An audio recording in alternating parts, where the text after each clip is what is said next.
누가복음 6장 46절에서 49절입니다. 46절에서 49절.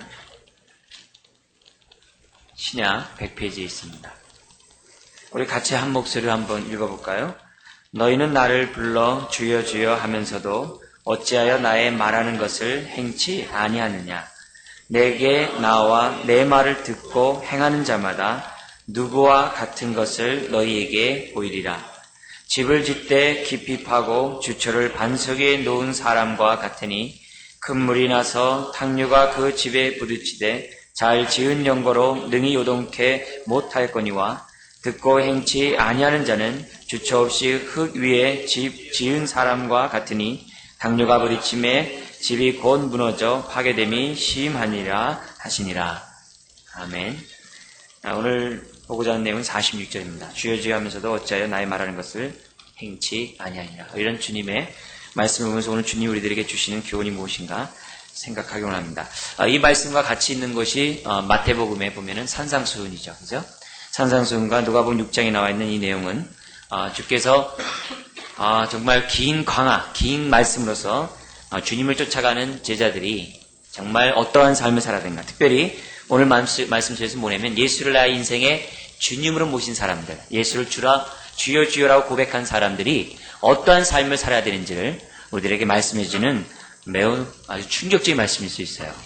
이 주님의 이런 말씀을 보면은 이렇게 사람을 달래거나 사람을 이렇게 뭐랄까요, 돌려서 말하거나 위로한 가운데 말씀하지 않는 것을 우리 성경에서 보게 됩니다. 매우 직설적이고 도전적이고 사람들을 깜짝깜짝 놀라게 하는 그러한 어떤 언변을 통해서 당신의 귀한 말씀을 전하신 것을 보게 됩니다. 그래서 가난하고 줄인 자가 복이 있고 세상으로부터 핍박받고 미움을 당하는 자가 복이 있다. 이런 표현을 쓰지 않는데 쓸 뿐만 아니라 내 원수를 사랑하라. 이 얼마나 정말 이 무서운 말입니까? 굉장히 단도직입적인 말입니까? 뿐만 아니라 이 땅에 너희 재물을 쌓지 말라.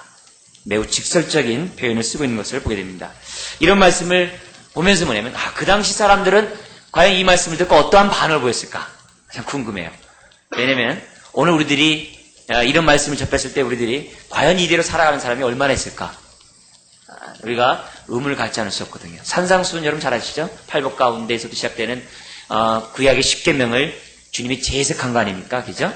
10계명의 내용에 대해서 보다도 재해석하고 이 단순한 어떤 문자적으로 예를 들면 뭐 살인하지 않으면 되는 것이 아니라 남을 미워하는 것마다 살인하는 것이다. 이것도 또 뭐라 그래요? 소극적이라고 그러잖아요. 뭐라 해요? 오히려 적극적으로 남의 생명을 보호해주지 않는 것도 살인하는 것이다. 이런 식으로 주님이 산상수훈에서 굉장히 강조하고 있기 때문에 이런 말씀을 접할 때마다 과연 이대로 살아가는 사람이 얼마나 있을까? 우리들이 스스로 의구심을 갖지 않을 수가 없습니다. 그러나 분명한 사실은 우리 주님은 이 말씀을 그냥 던진 말이 아니라 매우 신중하게, 매우 진지하게 던지셨다는 겁니다. 그리고 그 당시 청중들은 이 말씀을 건성으로 들은 것이 아니라 하나님의 귀한 주님의 말씀으로 도전 가운데 받았다는 거예요. 우린 그 당시에 주님의 모습과 청중의 모습을 생각하면서 우린 산상수훈에 있는 이 하나님의 말씀을 우리는 마음으로 받아야만 할 것입니다. 자, 이런 것들을 보면서 이런 말씀의 배경을 생각해보지 않을 수가 없습니다. 왜 우리 주님은 이와 같은 말씀을 하셨는가? 그러면서 뭐라 하냐면은 내 말을 듣고 행치 않는 자는 마치, 여러분이 익숙한 표현을 쓴다면 마치 모래 위에 지은 집 같고, 그러나 내가 너에게 하는 말을 너희들이 잘 지켜 행하면, 나를 나에게 주여 주여 하면서 너희들이 내가 너에게 한 말을 잘 지켜 행하면 너희는 반석 위에 집을 지은 인생과 같다. 여러분의 표현을 씁니다. 그러니까 그런 식으로 우리 주님이 하고 있다는 거죠. 주님이 요구하는 것은 무엇입니까? 산상수훈의 긴 강화를 마치면서 주님이 하신 말씀은, 이 말씀은 예수를 주라고 고백하는 사람들이라고 한다면 이와 같은 삶을 살아야 된다. 그리고 그와 같은 삶을 사는 사람이 내가 너에게 전한 말대로 순종하며 살았던 그 사람이 바로 반석 위에 집을 지은 인생과 같은 것이다. 너희가 나를 주라고 고백하느냐? 그렇다면 너희 삶 속에 이런 증거의 삶을 보여다오. 주님이 오늘 우리들에게 하신 말씀이 무엇이겠습니까? 우리는 예수를 주라고 고백합니다. 다 주님 하면 다 고백해요. 주님 묻는 거예요. 그래, 그 고백 참 잘했구나. 그렇다면 그 고백이 정말로 진실되네. 너희가 나를 주라고 고백하고 이렇게 나를 따라오고 있는데 너의 삶을 통해서 그것을 증명해 보아라. 이것이 산상수훈이 우리들에게 주는 하나의 관점인 것을 우리들에게 보여주고 있습니다. 여러분, 이 수요일날 나와서 예배 드릴 정도면 여러분 다 예수를 믿는 분이라고 봐야 되겠죠. 그죠? 예수를 나의 인생의 주라고 고백하는 분이라고 했죠. 볼 수 있죠. 그렇다면은 다시 한번 나의 모습을 보면서 과연 주님이 원하시는 그러한 삶을 나를 살아가고 있는가? 내가 주여 주여 하고 있으면서 혹시나 하나님의 말씀을 순종치 않는 마치 모래 위에 집을 짓고 있는 신앙생활하고 있는 것이 아닌가? 혹시 그런 모습을 돌이켜보면서 내가 어디까지 와 있는가? 다시 한번 우리가 주님과의 관계가 분명한 귀한 밤이 되었으면 좋겠습니다. 우리 주님은 우리가 주여 주여 하는 그 고백이 가식적이고 형식적이고 배워서 고백하기를 원치 않으십니다. 우리 주님은 그 주라는 그 고백이 인격적이고 진실한 가운데 마음속에서 우러나오는 그런 고백 가운데 해지길 원하시지 배워서 들어서 내가 그냥 형식적으로 남들이 따라서 하니까 나 따라서 하는 식으로 그렇게 우리 주님은 원치 않아요. 변할 줄 모르는 마음을 가지고 주여 주여 하는 그 마음 주님은 이 시간에 원하는 것이 아닙니다. 우리 주님은 너희가 나를 따라오느냐? 그렇다면 내 말에 순종할 것을 우리 주님은 권면하고 있다는 것입니다. 뿐만이 아닙니다. 우리 주님은 앞으로 또 계속 보겠지만 우리의 생 전체를 통해서 우리 주님이 내 인생을 주관하기 원하시는 그러한 분이라는 사실을 우리 주님은 원하신다는 것입니다. 초대교회 성도들을 보면은 특별히 주의 제자들을 보면은 우리보다 하나님의 말씀을 제대로 이해하지 못한 것들이 참 많아요. 그러나 그럼에도 불구하고 그들은 예수를 자기의 인생의 주라고 고백했고 그들은 주님을 따라갔던 걸 봐요. 비록 그들이 한때는 주를 부인하기도 하고 3번 부인하기도 하고 때로는 주님이 잡혀갔을 때 다 도망가기도 했지만 나중에 그들의 삶은 주님 앞에 자기 인생을 온전히 드렸던 것을 우리는 성경을 통해서 알게 됩니다. 그들은 정말 그 뜻을 잘 몰랐지만 그들의 고백은 굉장히 진실됐고 순수했던 것을 보게 돼요. 심지어는 베드로가 주는 것이 드시어 살아계신 하나님의 아들이라고 얘기했을 때 그건 들어서 한 것이 아니라 그가 깨달은 신앙의 고백이었어요. 비록 그 말의 의미가 무엇인지 잘 몰랐지만 그래도 그 고백은 진실되었고 배워서 한 것이 아니라 자기의 스스로 인격적인 고백인 것을 우리들에게 보여주고 있습니다. 그런데 우리 주님은 이 초반부입니다. 초반부에 나를 따라오는 수없이 많은 자기 제자들에게 나를 주라고 부르는 수없이 많은 사람들에게 다시 한번 너의 모습을 돌아보라고 권면하고 있다는 것입니다. 우리 주님은 단순히 주라고 고백하는 그것에 만족하지 않았다는 거예요. 그리고 우리들로 하여금 너희들 스스로가 주여라고 고백하면서 우리가 혹시라도 스스로 속지 않기를 우리 주님은 원하셔서 오늘 같은 말씀을 우리들에게 하셨다고 보는 것입니다. 우리 주님은 주여 주여라고 하는 사람들이 모든 삶의 영역에서 모든 순간에 예외 없이 주 되심을 인정하기를 원하셨습니다. 단순한 입술의 고백만이 아니라 삶을 통해서 우리의 주 되심을 인정하기를 원하셨다는 것입니다. 따라서 해볼까요? 신앙에는 적당함이 없다. 하나님 앞에 순복하는데 50%만 순복하고 나머지 50%는 내 마음대로 살다. 그것은 순복하는 것이 아닙니다. 예수를 주라고 고백하는 사람은 온전한 순복을 하나님 앞에 해야만 한다는 것이죠. 반은 따르고 반은 따르지 않겠다는 것은 주님이 원하시는 모습이 아니라는 것입니다. 그래서 우리 주님이 하신 말씀이 신앙에는 회색지대가 없다. 주를 따르든지 주를 부인하든지 둘 중에 하나라는 것을 보여줘요. 우리 민수기 말씀 보셨죠? 민수기 말씀의 15장에 보면 하나님을 멸시하는 것이 있다 그랬어요. 무엇이 하나님을 멸시한다고 그랬습니까? 거기 보면 어떤 자가 하나님을 멸시하냐? 하나님이 과거에 역사하셨던 그 구원의 역사를 기억하지 않고 하나님의 능력을 믿지 않는 사람은 하나님을 멸시하는 거라 그랬어요. 오늘 우리들의 삶 속에 어려운 일을 만날 수 있어요. 힘든 일을 만날 수 있어요. 고통스러운 일을 만날 수 있고 많은 난제를 만날 수 있어요. 그럴 때 구원의 하나님, 능력의 하나님을 생각지 아니하고 하나님을 원망한다면 그건 하나님을 멸시하는 거라고 민수기 우리들에게 말씀하고 있어요. 내가 예수를 주라고 주여라고 고백하면서 나의 삶 속의 모든 영역에서 모든 순간에서 주 되심을 인정하지 않는다면 나의 그런 고백이 어떻게 돼요? 형식적이고 가시적인 속에서 습관을 쫓아서 그런 고백을 할 수 있다는 사실을 이 시간에 우리 주님이 보라는 것입니다. 잠시 한번 생각해 보세요. 나는 나의 삶의 모습에서 주 되심을 얼마만큼 드러나고 있는가? 잠깐 우리 영역별로 여러분들의 이해를 돕기 위해서 우리가 순종해야 될 영역을 좀 잠깐 세 분에서 여러분들에게 말씀하기 원합니다. 여러분 생각하면서 여러분의 모습을 한번 이렇게 거울에 비춰보시기 바랍니다. 우리가 예수를 주라고 고백하면 첫 번째는 직업과 가정에 영향을 미칩니다. 지대한 영향을 미쳐요. 지대한 영향을 미칩니다. 그래서 한 예를 보면은 예수를 만났던 베드로를 비롯한 어부들과 예수님의 제자들이 예수를 만난 순간 어떻게 돼요? 자기 직업을 다 버리고 주님을 쫓은 사건이 있지 않았습니까? 그물과 배를 버려두고 자기 인생의 어떤 기반을 다 버려두고 그냥 주님을 쫓았던 일들을 보게 됩니다. 이 얘기는 어부일이 뭐 하찮다 그런 개념이 아닙니다. 제가 지금 말씀드리려고 하는 것은 뭐냐면 예수를 만나면 직업에 영향을 준다는 겁니다. 나의 진로에 영향을 준다는 거예요. 심지어는 나의 가정에도 영향을 주는 것을 보게 돼요. 그래서 우리 많은 사람들이 결혼할 때 크리스찬과 결혼하려고 하는 이유가 뭡니까? 가정에 영향을 준다는 겁니다. 심지어 어떤 사람은 내가 갖고 있는 직업을 버리고 전문 사역자로서 뛰어든 사람도 있어요.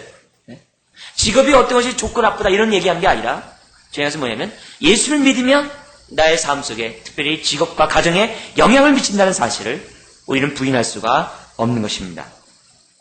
어떤 직업이 귀한 것입니까? 뭐 성직만 귀합니까? 그건 아니라는 걸 여러분 이미 잘 알고 있죠. 세상에 있는 모든 직업들은 다 주님의 콜링이에요. 다 주님의 소명 가운데 갖고 있는 직업이에요. 중요한 것은 어떤 직업이 귀하다, 귀하지 않다. 그게 아니라 내가 속해 있는 그 직업 속에서 내가 주되심을 인정하느냐, 인정하지 않느냐. 거기에 따라서 그 직업이 귀하냐, 그렇지 않냐를 분별할 수 있다는 거예요. 아무리 귀한 직업이라 할지라도 거기서 자기가 주되심을 드러내지 않는다면 그 직업은 귀한 것이 아닙니다. 그죠? 세상에 어떤 직업이라 할지라도 그 직업에서 내가 주되심을 인정하고 주되심을 드러난다면 그 직업은 귀한 것입니다. 그거예요. 세상에 어떤 일이 좋고 나쁜 그러한 것은 직업 자체에 있는 것이 아니라 그 일을 하고 있는 사람에게 달려있다는 것을 성경 우리들에게 보여주고 있다는 것이죠. 직업 속에서 가정 속에서 주님을 인정하면 그곳에서 주님의 주님 되심이 드러난다는 것을 우리들에게 보여주고 있다는 것입니다. 아무리 이 세상 사람이 선망의 대상이 되는 직업을 갖는다 할지라도 거기에 속해 있는 사람이 주되심을 인정하지 않는다면 그 직업은 하나님 앞에 기억되지가 않는다는 것이죠. 그래서 어떠한 직업이 가있든지 간에 주님의 주님 되심을 인정하기만 한다면 나의 직업 속에서 주님의 영광이 드러난다는 것이 주님의 가르침이에요. 산상순이 그거예요. 너가 정말 나를 주여라고 정말 고백하고 있냐? 그렇다면 너의 말에 있어서 진실하라. 그게 이제 산상순이 나오지 않습니까? 그죠? 그래서 이것은 진짜 참 순기름입니다. 그래야지만이 남이 믿어주는 그게 아니라 그냥 순기름 없죠 참. 이건 참기름입니다. 그럼 어떻게 돼요? 이건 참기름이구나. 사람들이 이건 뭐 중국산이에요, 뭐 뭔 산이에요. 이렇게 물어보지 않고 그냥 참기름이라는 저 사람이 파는 것은 참기름이야. 저 사람이 파는 것은 진짜야. 이렇게 어떤 사람이 말을 하면 그 말을 그대로 믿어주고 그대로 뭐예요? 진실하게 말하는 그거. 그것이 바로 뭐냐면 주님의 주님 되심에 나타난 십계명을 채석한 그 산상순에 나타난 주님의 모습이라는 거죠. 네가 주님만 믿고 있느냐? 그렇다면 너의 말에 진실해라. 거짓말하지 말라. 그런 얘기들을 우리 주님 우리들에게 보여주고 있죠. 그러니까 직장에서 가정에서 영향이 드러날 수밖에 없죠. 변화가 있을 수밖에 없죠. 뿐만 아닙니다. 내가 예수를 주라고 고백하면은 나의 생각과 나의 감정에서 영향을 끼치게 있습니다. 영향을 받게 있어요. 과거의 생각에 대해서 이것이 주님의 뜻이 아니네. 이게 주님의 생각과 다르네. 그것을 분별하게 되고 주님의 뜻과 다른 것에 대해서 버리게 됩니다. 버리게 돼요. 예수를 만나지 않았던 한 부자 청년이 있었죠. 주님이 너의 제사를 다 팔고 가라앉은 자를 나눠주고 날 따라오라 했어요. 근데 그 생각을 뭐예요? 그는 버리지 못했어요. 왜요? 그가 예수를 뭐라고 고백하지 못했기 때문에 주라고 고백하지 못했기 때문에 자기가 그동안에 갖고 있었던 그 생각 속에서 그들은 행동했을 뿐이라는 거죠. 그러나 주님의 주님 되심을 인정한 사람은 베드로같이 자기의 직업과 자기 전토를 버리고 주님을 따라갈 수밖에 없다는 거죠. 생각의 변화를 준다는 겁니다. 뿐만 아니라 감정에서도 변화가 있습니다. 원수에 대해서 부정적이고 원수에 대해서 얼굴이 이그러지는 것은 자연스러운 일이에요. 나에게 잘못하고 나에게 도움을 주지 않는 사람에게 이렇게 마음이 굳어지는 것은요 자연스러운 일이에요. 그런 사람이라면 누구나 다 갖고 있는 기본적인 성향입니다. 그런데 주되심을 인정한 사람에서는 원수도 사랑하라는 거예요. 오히려 원수를 향해서 뭐예요? 기도하고 원수가 어떻게 돼요? 하나님의 징벌을 받을까봐 하나님 앞에 막아서는 자로서 주 앞에 선다는 거죠. 그래서 감정의 변화가 있어요.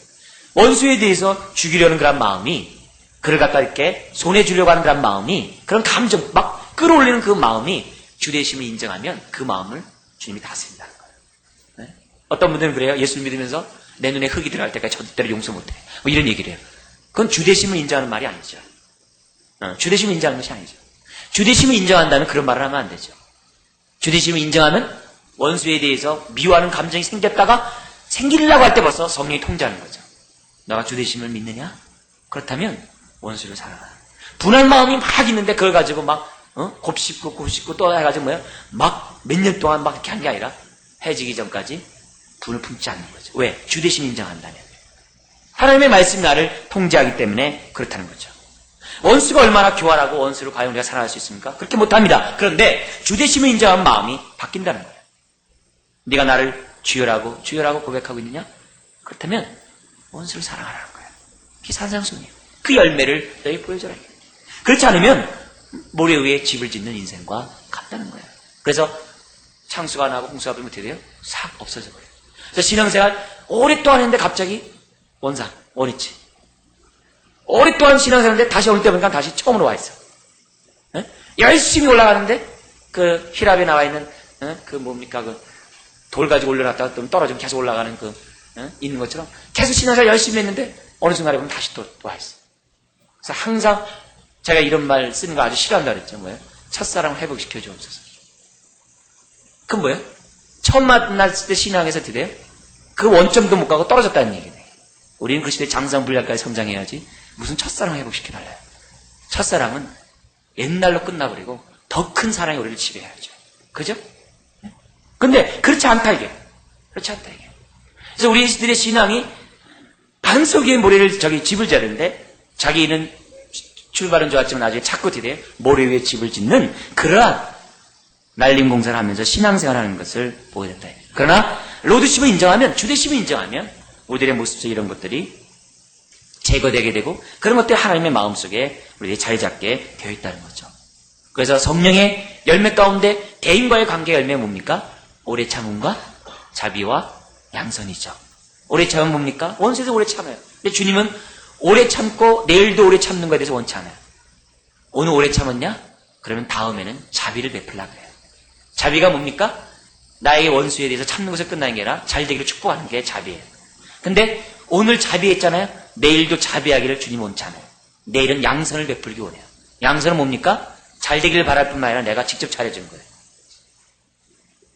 그래서 오래 참음으로 못나는 것이 아니라 자비로 나아가기 원하고 자비에서 양선으로 나아가기를 원하는 것이 주님이라는 거죠. 너희가 주대심 인정하냐? 그렇다면 주의 뜻에 순종할 것을 주님은 우리들에게 요구하고 있다는 거예요. 뿐만 아닙니다. 세 번째로 주대심을 인정하면 기도의 내용이 달라져요. 네? 주대심을 인정하기 전에는 어떻게 돼요? 나의 온대로 마옵시고 아버지의 온대로 되기 원한다라는 기도를 못해요. 근데 주님이 나를 지배하고 주님 안에서 기도하다 보면 열심히 내 손을 가지고 막 기도해. 하나님 나 이렇게 기도기 원해요. 막 부지런데 끝날 때 되는 거 어떻게 돼요? 에이 주님 마음대로 하세요. 내가 이거 안 해요. 내가 이거 할게요. 이런 일만 안 했잖아요. 그래서 기도가 깊이 들어가면 들어갈수록 나오는 것은 뭐냐면 하나님의 뜻을 깨닫게 되고 결국에는 주 뜻대로 되기 원한다라는 기도를 멈추게 된다. 끝나게 된다는 거죠. 그래서 우리가 주대심을 인정하면은 기도 내용에 변화를 준다는 것이 성경의 가르침의 내용이라는 것이죠. 주님도 할 수만 있다면 이 잔을 내게서 옮기시옵소서라고 했지만 주님이 더욱더 성령의 감권 안에서 붙잡혔을 때 어떻게 됐습니까? 그 잔을 마시고 주님의 세례를 받으셨던 것을 보게 됩니다. 성령 안에서 기도하라는 말이 바로 이것이에요. 무시로 성령 안에서 기도하라 바로 이거예요. 기도하면 나의 소원이 바뀌고 기도하면 나의 기도 제목이 바뀌고 기도하면 기도하는 나의 마음의 자세가 다르다는 것입니다. 하나님의 뜻이 강권하기 때문에 기도에 변화를 준죠. 네 번째로 주대심을 인정하면 내가 갖고 있는 소유에 영향을 미칩니다. 내가 갖고 있는 소유가 많죠? 시간이나 물질이나 능력이나 미모나 여러 가지 많은 게 있죠. 그런 모든 것에 대해서 대대요 영향을 미칩니다. 그래서 모든 것들을 주를 위해 씁니다. 모든 것들을 주를 위해 씁니다. 주를 위해 써요. 나의 재산이 나의 것이 아님을 고백하게 됩니다. 오히려 많이 맡은 게 부담스러워요. 왜? 많은 것을 요구하기 때문에. 주님의 말씀이잖아요. 많이 준 자에게 많은 것을 거두고 적게 준 자에게 적은 것을 거둔다는 거예요. 많이 받았다고 좋을 게 없어요. 그거 잘 써야 좋은 거야. 잘 써야 좋은 거야. 그런 의미에서 볼 때 주님은 우리가 주대심을 인정하면 주님이 내 안에 있는 내 소유가 모든 것이 나에게 일시적으로 맡겼고 주님이 뜻대로 써야 된다는 것을 나에게 깨닫게 하세요. 우리가 왜 11절을 드립니까? 11절 드리려는 것은 뭐냐면 나의 재산이 주의 것이라는 고백이에요. 주께로부터 왔다는 고백이에요.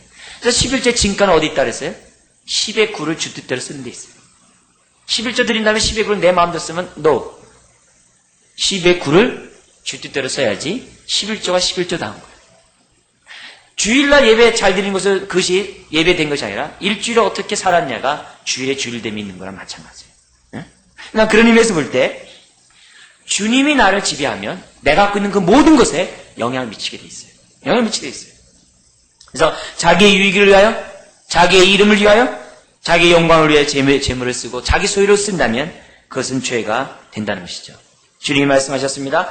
너희를 위하여 보물을 땅에 쌓아두지 말라. 거기는 좀과 동록이 해하며 도적이 구멍을 뚫고 도적질하느니라. 오직 너희를 위하여 보물을 하늘에 쌓아두라. 거기는 좀이나 동록이 해하지 못하며 도적이 구멍을 뚫지도 못하고 도적질도 못하느니라. 내 보물이 있는 곳에 내 마음도 있느니라. 우리 지난번에 탈북한 우리 형제 간증 여러분 들으신 분이 있으실 거예요. 그죠? 아주 고위층에 있다가 그 형제가 중국을 통해서 홍콩으로 해가지고 이제 한국 들어왔잖아요.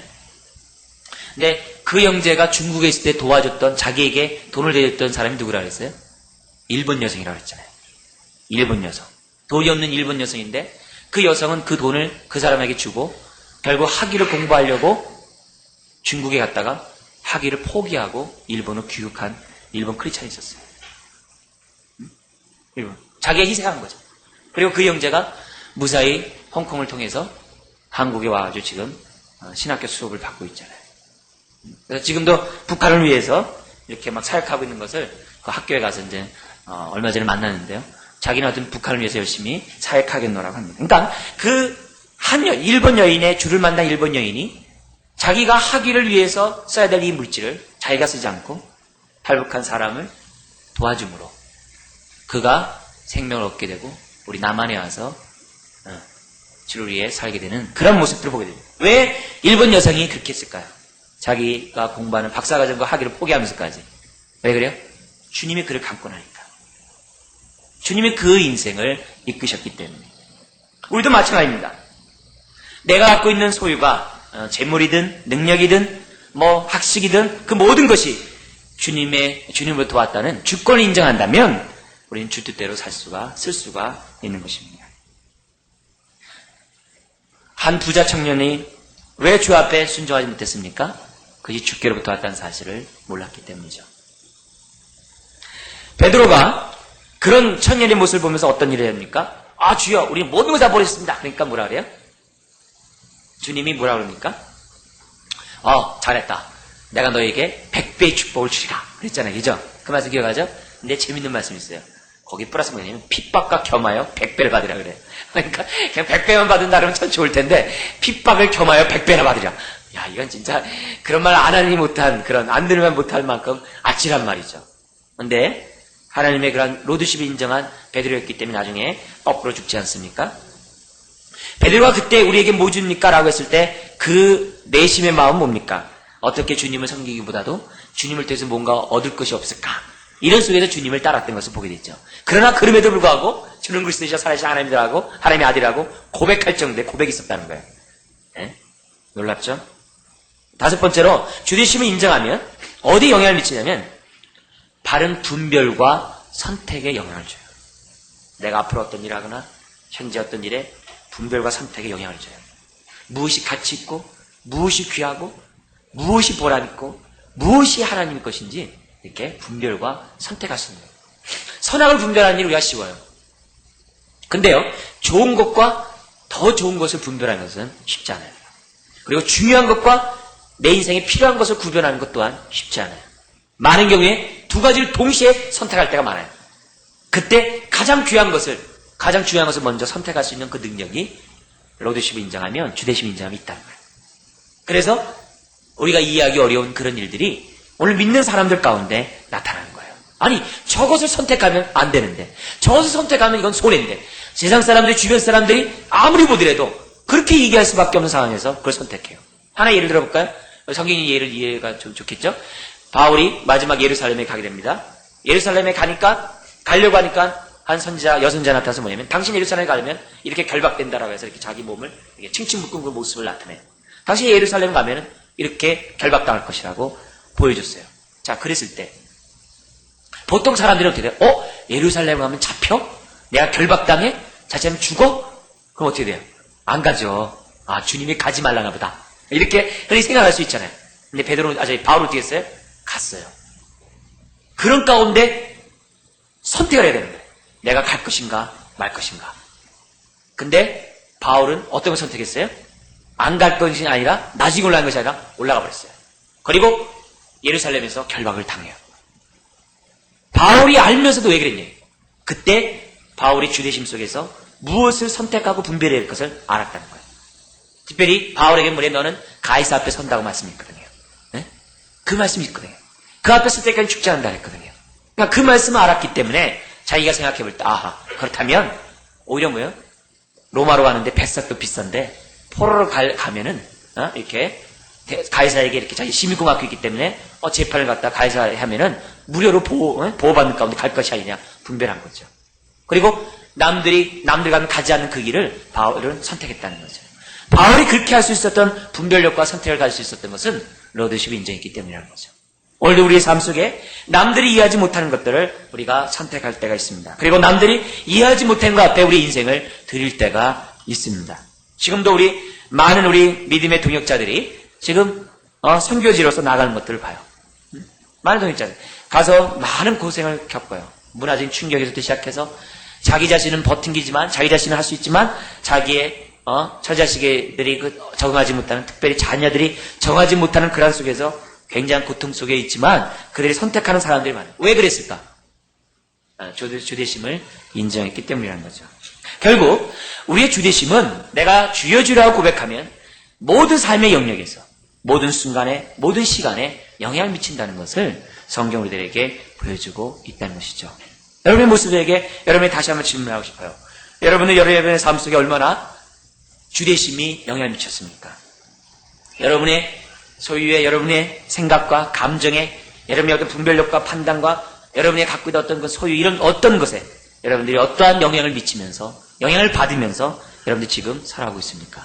좀 더 우리가 살펴보면, 주님이 주님 되시기 때문에 내가 순종한다. 그렇게 하면 돼요.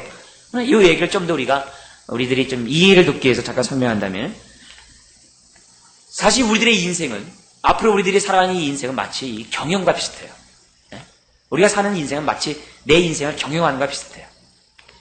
남은 인생을 어떻게 경영할 것인가? 남은 시간을 어떻게 살 것인가? 내가 어떤 인생으로 내가 쓰임을 받을 것인가? 그래서 우리의 삶은 마치 경영과 같습니다. 근데 여러분 CEO 우리 경영자들 보시죠. 어떤 경영자가 나타났을 때 경제에 따라서 그 회사의 운명이 다른 것을 보게 되잖아요. 그죠? 우리 코카콜라의 어떤 그러한 회사라든지 우리나라에 있는 여러 가지 이제 대기업들 이런 거 보지 않습니까? 어떤 사람이 그 회사의 운영에 따라서 그 회사가 번창하기도 하고 회사가 몰락하기도 하죠. 그만큼 경영진에 의해서 그 회사가 좌우되죠. 마찬가지입니다. 우리의 인생은요 결코 단순하지 않아요. 우리들의 인생은 굉장히 복잡합니다. 복잡해요. 그럼 매우 가치 있고 한 번밖에 없어요. 누가 대신 살아주지 못해요. 매우 의미 있는 것이 우리들의 인생입니다. 그렇다면 우리의 인생을 핸들링할 수 있는 우리의 경영자가 제대로 만나는 것, 올바른 경영자를 만나는 것이 우리 생의 득볼 인생이 아니겠습니까? 그런 의미에서 볼 때 예수님이 우리의 인생의 CEO라는 거죠. 우리들의 경영자라는 거죠. 응? 주님이 되신다는 얘기는 우리의 목자가 된다는 얘기인데, 우리의 목자 된다는 얘기는 뭡니까? 우리를 푸른 초장으로 쉴만한 물가로 우리의 인생을 인도하신다는 것을 성경 우리들에게 보여주고 있다는 것이죠. 우리 주변에 많은 사람들이 만족한 삶을 살면서 마감한 사람들은 그리 많지 않습니다. 많은 사람들이 정말 이게 성공하는 사람들이 이렇게 많지 않고 오히려 많은 사람들이 실패하면서 아쉬움 속에서 생을 마감하는 것이 오늘 주변의 많은 인생들의 모습입니다. 우리가 왜 주님 되시면 인정해야 됩니까? 우리의 인생이 마지막, 성경에 뭐냐면 개선한다 그랬어요. 회개가 아니라 개선한다 그랬어요. 주님 앞에 다 우리 인생을 개선한다 그랬어요. 그때 잘했다, 충성된 종이라는 말을 드려야 되지 않겠습니까? 5달란트처럼 우리가 이문을 나타내야 되지 않겠습니까? 그러려면은 우리의 인생을 누구에게 맡겨야 된다는 것입니까? 예수님께 맡겨야 된다는 것이죠. 그리고 그분이 우리 인생을 감당할 수 있도록. 그리고 우리 주님은 우리의 인생을 인도하는데 아주 적합하신 분이에요. 주님의 인생을 보십시오. 주님은 온갖 시험을 다 당하셨어요. 온갖 고통을 다 당했어요. 왜요? 우리를 능히 돕기 위하여. 네? 주님은 멸시를 받으시는데 죽으셨어요. 왜? 죽기를 무서워한 자를 도와주고 우리를 자유케 하기 위해서. 수없이 많은 배고픔과 굶주림과 정말 아주 피곤할 수 살았어요. 왜요? 우리에게 셈을 주기 위해서. 뿐만 아니라 가난하셨어요. 왜요? 우리를 부유케 하기 위해서.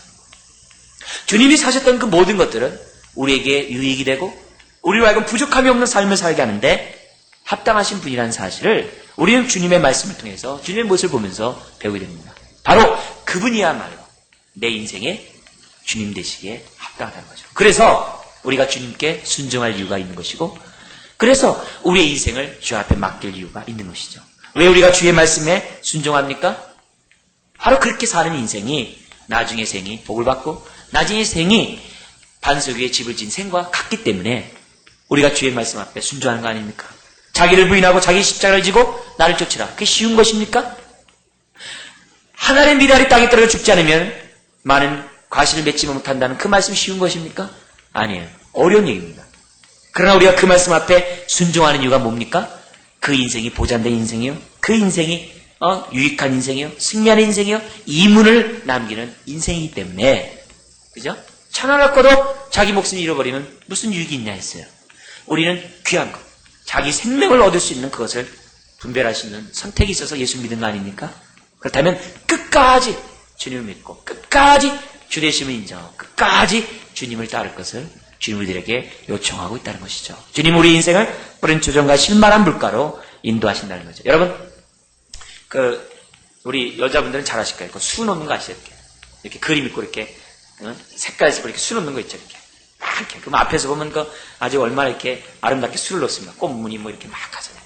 예전에 제가 어렸을 때 이렇게 보면은 우리 잔어머니나 이렇게 이웃분들 보면은 혼수품 하나가 그 당시에 장이 없으니까 벽에다가 못 박아놓고 그렇게 큰 천에다가 수 뜬 다음에 이렇게 벽에다 막아놓고 그게 농으로 했었잖아요. 그죠? 그런 기억 나시는 분들 있는지 모르겠어요. 그게 혼수품 중에 하나잖아요. 그래서 그거 많이 봤어요. 근데 뒤를 보면 어떻습니까?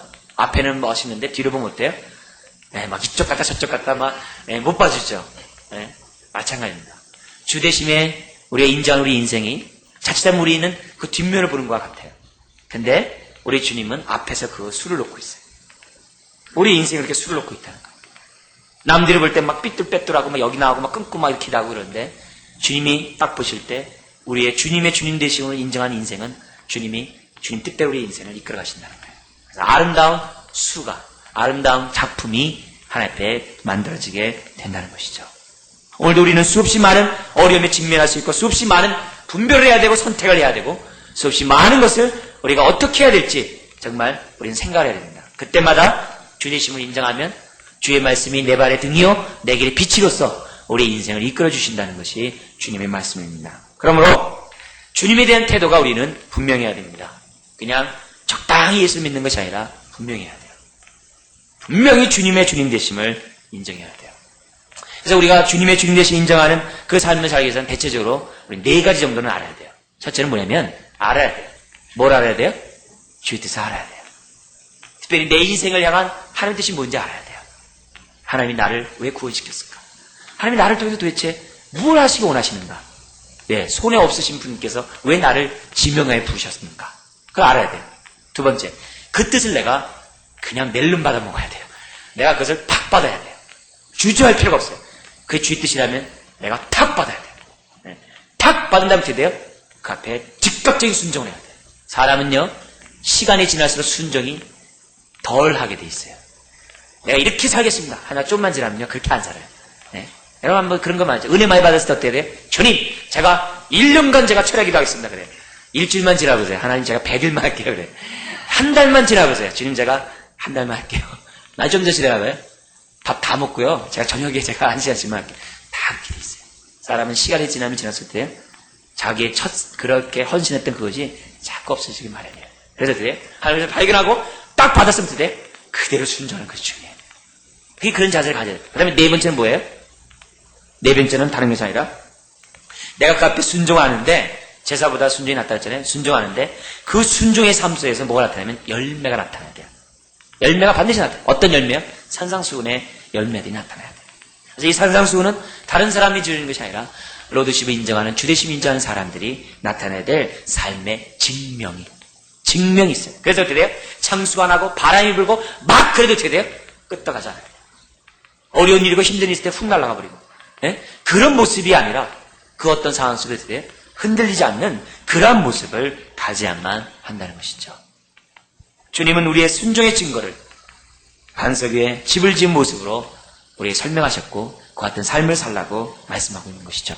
D.L. 무디라는 분 아시죠? 네? 유명한 구두수송권이었다가 두 대륙, 이 북미와 영국 이런 유럽 지역을 막 이렇게 뒤흔들었던 복음 전도자가 있어요. 그런 구두수송공이었기 때문에 배우지를 못했어요.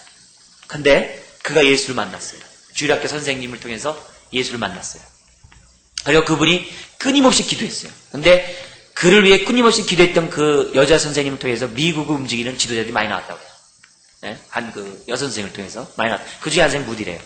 근데 그 무디가 예수를 만난 다음에 그 당시에 그 아마 머리 깎는 데가 이렇게 당구도 치고 바와 함께 있었대요. 근데 무디가 이발소에 딱 가서 앉아 있으면요, 갑자기 시끄럽던 그 이발소가 조용해졌대요. 그 사람의 모습에 그냥 막 눌렸다는 거예요. 네? 사람들이 막 시끄럽던 게 멈춰. 그 정도 됐다고 합니다. 근데 이 D.L. 무디가 하나님 앞에 복음 전도자로서 헌신하게 된 이유가 있었어요. 그게 뭐였냐면은 영국의 그 복음 전도자의 말을 그가 듣고 도전을 받게 됩니다. 마치 그 주님의 산상순처럼 도전을 받아요. 어떤 말이었냐면은 세상은 하나님께 전적으로 헌신된 사람과 함께 일하신다는 사실을 알아야 된다. 이 말에 D.L. 무디가 충격을 받은 거예요. 전심으로 헌신된 사람, 로드십을 인정한 사람에게 사람과 하나님이 함께 하신다는 사실을 알라는 그 말을 무디가 딱 받아요. 그래서 무디가 그 앞에 하나님 앞에 전적으로 헌신하게 됐고 하나님 앞에 큰 부흥의 역사를 했고 지금 시카고에 보면은 그 학교를 통해서 정말 많은 사람이 주를 믿고 있어요. 주를 믿고 있어요. 전 세계에 많이 그런 영향을 미치고 있는 것을 보게 됩니다. 그러면서 그 묘비에 이런 말이 쓰였다고 합니다. 이 세상도 그 정력도 지나가되 오직 하나님의 뜻을 행하는 이는 영원히 거하느니라. 요한에서 2장 17절. 이 말씀이 D.L. 무디 속에 있다는 거죠. 그런 주권에 순종하는 비밀을 배웠던 것입니다.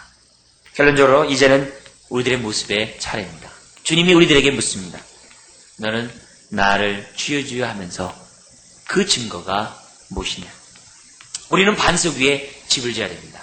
우리들의 삶에 우리들의 모습은 모래 위에 집을 짓는 것이 아니라 반드시 반석 위에 지어야 됩니다. 주대심 없이 나의 삶 속에서 주대심을 인정하는 증거 없이 우리는 반석에 집을 질 수가 없습니다. 주대심 없는 그 인생은 다 잊어버리는 시간이요, 하나님 앞에 기억되지 않는 시간이요, 그 모든 시간은 하나님 앞에 관계가 없는 시간이요, 그것은 모래 위에 집을 짓는 집과 마찬가지입니다. 우리가 입술로는 주여 주여 하면서도 내 삶 속에 구체적인 증거가 없다면 오늘 우리 주님이 다시금 묻습니다. 너희는 나를 불러 주여 주여 하면서도 어찌하여 나의 말하는 것을 행치 아니하느냐? 어떤 기초 위에 집을 짓기 원하십니까?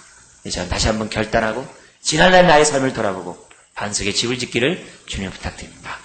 기도하겠습니다. 아버지 하나님, 우리들의 삶 속에 하나님의 돌보심을 바라봅니다.